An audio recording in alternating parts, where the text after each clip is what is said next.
Many people ask me these questions, and today's question is, someone asked, how one should prioritize one's life, and which are the things most important in life. So, to answer this, I will tell you a short story. From this story, you will learn what is the most important thing or things in life. This story is a wonderful story. I try to teach you through stories because there is a hidden child inside every grown adult, and children love stories. And sometimes what we cannot understand from a long lecture can easily be understood through a short story. Therefore, mostly it is my attempt to reply to your answers through stories. So, once upon a time, there was a huge ship in the ocean. And in that ship, there were many people. And amongst those people was a very famous and learned professor. He was quite famous. So during the travel, the professor gets a chance to meet the captain of the ship and have a friendly conversation. So the professor asks the captain, "It seems you have spent all your life out in the open sea." "Yes," the captain replied, "such is the nature of my job." Then the professor said, "Have you read?" Then the professor said, "Have you studied psychology?" "No," the captain replied, "I never had the time to study psychology. Also, my line of work is different. I run a ship, and that I know everything about." The professor said, "If you haven't studied psychology, that means you wasted 5 years of your life."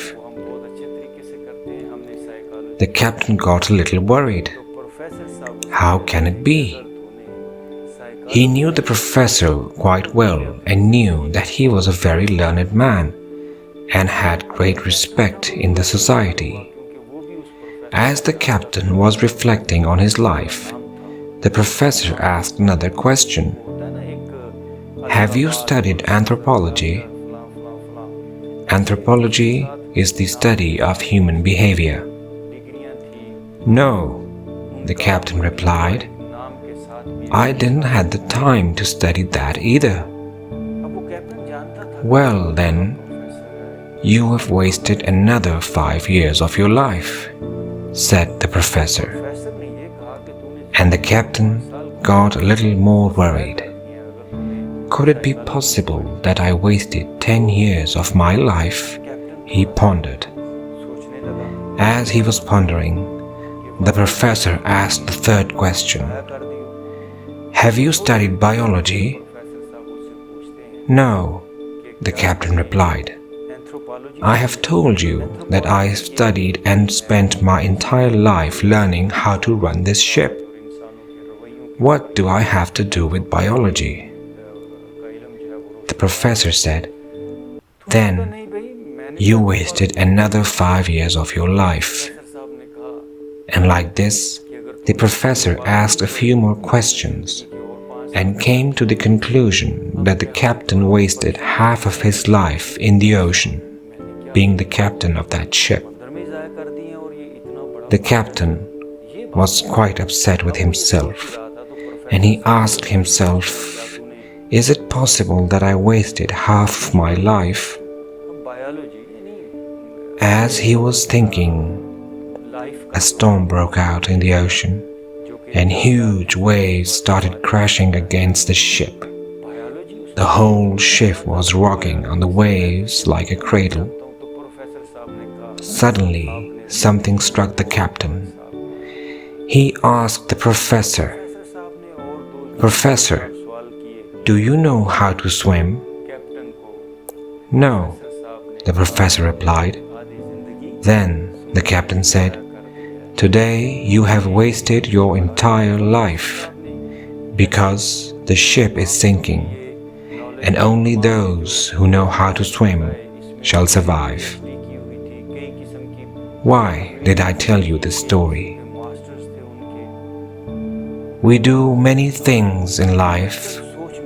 We may reach the top in business or any other profession and make tons of money and a lot of name for ourselves. But we forget to know ourselves. I remember a saying by Jesus Christ. He said, "If you gained everything in the world but lost yourself, then you really gained nothing. And if you found yourself and lost everything in this world, then you gained everything." I often meet such people who are at the top of their careers and have every luxury in life, but they don't have peace, they don't have health, and they're not happy. So I say to you, from today onwards, give yourself the most importance in life and discover who you really are. You have immense capabilities as human. Just like there is water hidden beneath the earth, anywhere in the world, there can be a difference of depths, of course, but there is water. Likewise, every human on this planet has peace, health, and happiness hidden inside of him. Health, peace, and happiness cannot be attained through any book or university, because health, peace, and happiness is a discovery which is to be made inside of you. Like I said, when we dig the ground in search of water, first we hit the hard ground and rocks, then comes the hard mud, then soft mud, then we start getting some muddy water, and after that we start getting some clear water. Similarly, when we begin to work on ourselves, we may experience some new experiences. Our feelings change. We travel from being hard towards being soft, just like an onion. Onion has many layers. Likewise, a human is also hidden under many, many layers and needs to be discovered. And as we keep working on ourselves, those layers start to move away one by one, and our journey starts from hard towards the soft, from being unhappy and unsatisfied to being healthy, happy, and peaceful. Therefore, my friends, I encourage you to do everything you want in life. But first, work on yourself. Work on self-discovery. The exercises that we teach you, which include breathing exercises, physical stretching, and mindfulness exercises, these are all arts of self-discovery.